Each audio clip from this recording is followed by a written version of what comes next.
Hello, you wild tigers. Welcome to another Game Design Show, episode number 3, and I'm KB, your host. Now, let's get right into it. So, this week we're in lens number 3. Now, lens number 3 is all about the lens of fun. Fun is desirable in nearly every game, although sometimes fun defies analysis.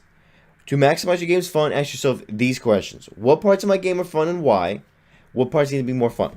Now let's get right into why games have to be fun. If a game is not fun, why are we going to be playing it? There is no reason to be playing a game that's not fun. Now, fun is subjective. So for me, God of War and Civilization are fun games. Some people, they're boring. They like Mario and racing games or Sims. I mean, it just depends on who you are as a person. So, when doing the lens of fun, you also have to take the perspectives of other people and come together and decide this is fun no matter who you are, or this is fun for our target audience, or this is fun because the mechanics I've set afoot are fun for me. Again, games are different. You might make a game for yourself. You might make a game for your audience. You might make a game for your publisher. You might make a game for the people high up. It just depends. But as we study what is fun and why parts need to be more fun, you realize, wow, this is really what makes a game engaging. And I think fun is an engaging recreation of play where you have a set rules and you say, hey, I'm not really doing this. This is more of a set situation and I'm having fun because I get to do what I want to do within this space. Let's move on and let's explore what I'm talking about. So let's get back to toys. And toy, again, is like a little object within your game. For instance, in the Unreal, we have actors. An actor is a component that can be controlled or moved around or placed or picked up. An actor can be a character. An actor can also be a chair in the space. And what you do with these toys is you can mess around with them. You can pick up a thing and throw it around. You can use a sword to kill people. You can use a potion to heal people. You can use the person you're in the game to be someone else. You can interact with other toys in the game, essentially. So what we mean by play is that it's also a very tricky way, but we mean that it is a way to express what we're doing in a certain action, which means it's more or less work, it's more fun. Many people try for a solid definition of play, but it's not very easy for them. Let's try to use play as an aimless expenditure of energy, which is like work, essentially, but you're enjoying it. Isn't that confusing? Let's read that again. Play is the aimless expenditure of exuberant energy. Work is using a force of energy to move something around. I am working on building something, passion, goals, dreams. Fun is I'm working towards a goal, but it's more for like enjoyment and not more about like I must achieve this because my life depends on it. And it's strenuous, and it's more I gotta do this because I want to do it, and it's fun, and even if it's challenging, I'm gonna get it done. So it makes games different from real world. You'll be playing a game, you're like, oh, dude, you're dying, you're losing, you can't win. You're playing this Mario game where you have to baseball and you can't beat the level, but you keep doing it, and eventually you win, and you have so much fun. I mean, all life is essentially is a game, and it's about achieving what is hard and doing it with all the energy you have in your soul. So there's an expression of outdated surplus energy theory of play, that the purpose of play is to expend extra energy. Throughout history of psychology, there has been a tendency to oversimplify complex behaviors, and this is easily an example of that. It also uses the word aimlessly, as it play did not have goals, which it most certainly does. Surely we can do better than this. So, this is the opinion of the first quote, which I agree is not the best way to explain play, because you can be explaining work, but I agree that it's also a good way to explain play, in my opinion, because sometimes when you're playing a game, you're just expending all your energy into beating the game, beating this mission, beating this boss. I think it's fun. I think personally that's fun. I like to imagine myself as Sisyphus, and I'm rolling up the rock, and it comes down. I say, let's go, let's do it again and again and again and again. Have you ever Prestige in Call of Duty? It's like that. You're doing it again and again and again. You're climbing up that mountain.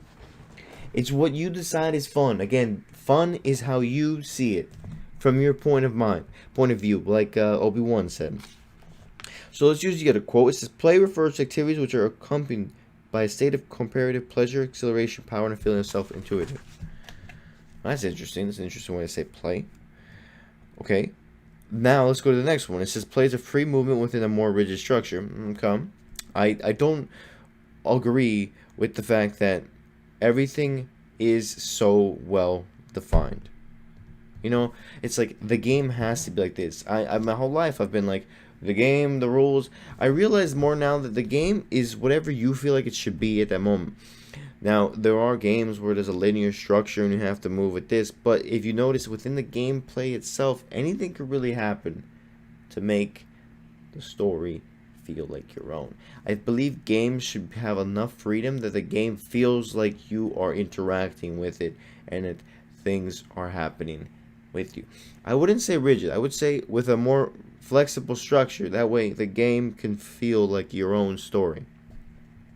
You have to feel like it's yours. Otherwise you won't get immersed. I've played games where it feels too structured and I'm like, I don't want to this is my idea of how the game should be. Life is always this is how it's going to be because the world is just the way it is. But in my imagination, I want things to happen. So when I play a game, for me, it's want to be less structured. So when designing the game, as Will Wright says, sometimes you are creating the tools so that the gamer can then create what they want in their world.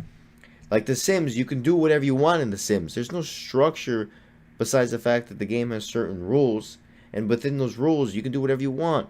Again, I prefer a more flexible structure, not a rigid structure. That's my opinion. Again, you take from your own with this lens.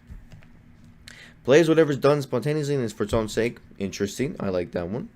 In every job that must be done, there's an element of fun. You find the fun, and snap, there's a job, there's a game. Now, that is great. It's like, you know, every element of life can be fun if you find it. But you have to allow that to happen for your player. So you can't just assume, hey, I'm going to make this really hard level. It's going to be so challenging. It's going to be fun because you're going to get a sense of accomplishment and pride. We can't have that. No.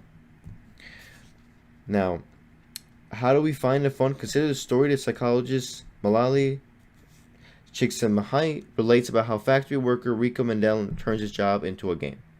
The tasks to perform in each unit that passes in front of a station should take 43 seconds to perform. The same exact operation almost 600 times in a working day. Most people would grow tired of such work very soon, but Rico has been at the job for over 5 years and he still enjoys it.